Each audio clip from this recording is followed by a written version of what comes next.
Hey there, my name is Sam and thanks for checking out my video. Make sure to hit the thumbs up and the subscribe button down below. So, this month actually was a fantastic reading month for me. I read 26 books total, which I know is a lot to some people, but I have no social life, so I just read and hang out with my dogs and work mostly, so that is my justification. And I mean, in taking your history degree, you learn very quickly, you learn how to skim read, which I don't think I really ever lost that ability, so that definitely has a role to play in that, as well as I am a fan of audiobooks, so I can kind of continue listening while I'm making dinner or, whatever. So in this video, I just wanted to go over the books that I read this month. I've got a weekly wrap-up review if you're interested in that kind of stuff as well, which I'll link all this month's down below. I want to just go over the best book that I read, the book that surprised me the most, and my least favorite book. And then at the end, because of how sarcastic and kind of trolly my personality is really, I want to go over some lessons that these books taught me.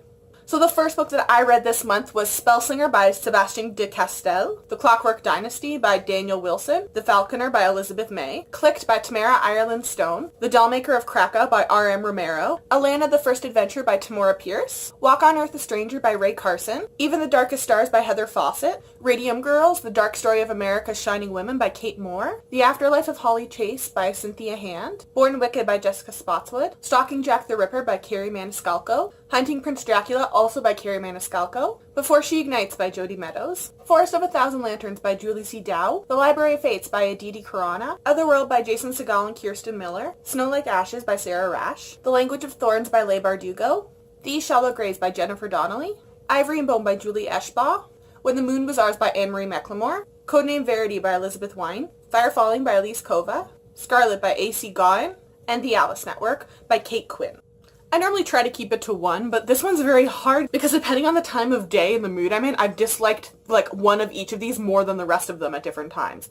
This is by no means to say that I hated them, they were just my least favorite of the month. Ivory and Bone by Julie Eschbaugh, I went on a bit of a rant in my review about this, but this just seemed like a not greatly researched historical fiction that really shouldn't have been labeled as a historical fiction. Scarlet by A.C. Gawain, I just feel like the issue of calling someone a name and kind of the slut-shaming in this wasn't dealt with the way that it should be, and if you're not capable of doing that, then you shouldn't really be bringing it up at all. Or Forest of a Thousand Lanterns by Julie C. Dow, which I feel like is going to be a little bit controversial because it has a decent rating on Goodreads.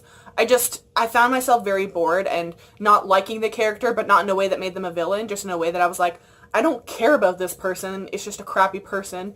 It was by no means like a darkling, interesting sort of the villain story, or, it wasn't Heartless by Marissa Meyer with the Red Queen. It was just meh to me. My most surprising book of the month was The Afterlife of Holly Chase by Cynthia Hand. I wasn't expecting this book to be bad by any means. I just haven't read, I don't think, any sort of Christmassy kind of YA books, and I wasn't totally sure how she could stand on her own feet outside of My Lady Jane, because in there she has two other authors helping her.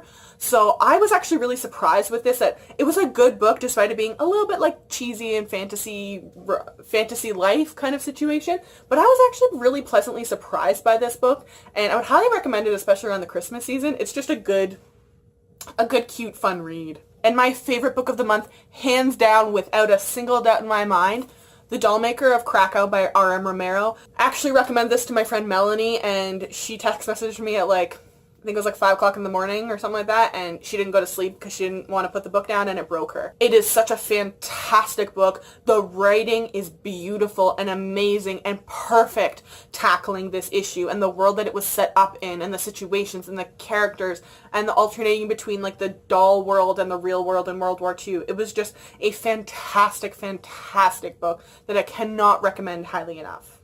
So, lessons. This is totally joking and sarcastic and just trolly. That's just my personality, and I thought this was kind of a fun way to make a monthly wrap-up more me. And these are all things that popped into my mind during the month while I was either reading or thinking about books, so it kind of just slides right in. So the first thing I learned this month is that even on Black Friday and Cyber Monday, Indigo and Amazon Canada will not put any actual books on sale. Second this month, I learned from Walk on Earth a Stranger, Fire Falling by Elise Kova, and The Library of Fate that I should have paid more attention to the Looney Tunes cartoons, because sandstorms are going to be a much bigger problem in my life than I realized. I will read any World War II book, just plain and simple. It's kind of sad anymore. I don't even read the summaries for them. When the Moon Was Ours taught me that gingers are still soulless.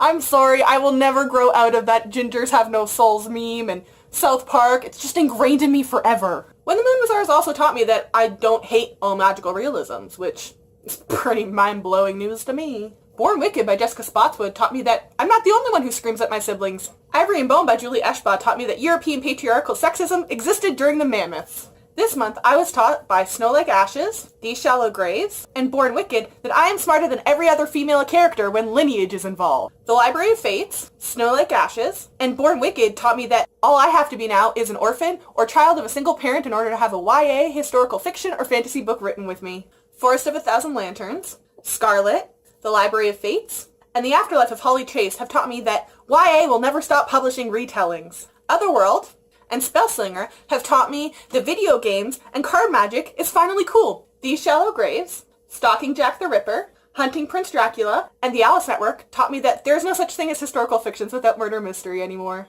Thanks to Game of Thrones, Before She Ignites reminded me that I will yell Ice Dragon every time someone mentions a mythical creature. The Language of Thorns and The Dollmaker of Krakow taught me that illustrations in books are like playing that game where you don't want the balloon to touch the ground. You're never too old. Radium Girls taught me that humans will justify anything when there's money involved.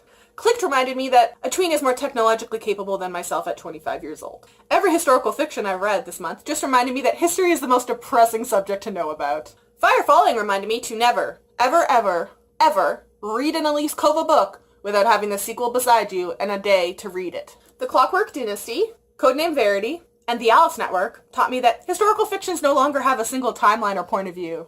Scarlet reminded me that I'm still waiting for a good Robin Hood retelling. And the last thing that I learned this month, the Library of Fates taught me, no matter how oddly placed in a story, time travel makes a book cooler. So that is my November wrap-up. Thanks for watching. Make sure to comment down below if you've read any of these books, or if some books have taught you some pretty interesting life lessons. Make sure to check the description box down below for all of my social media links. If you follow me, I will follow you back.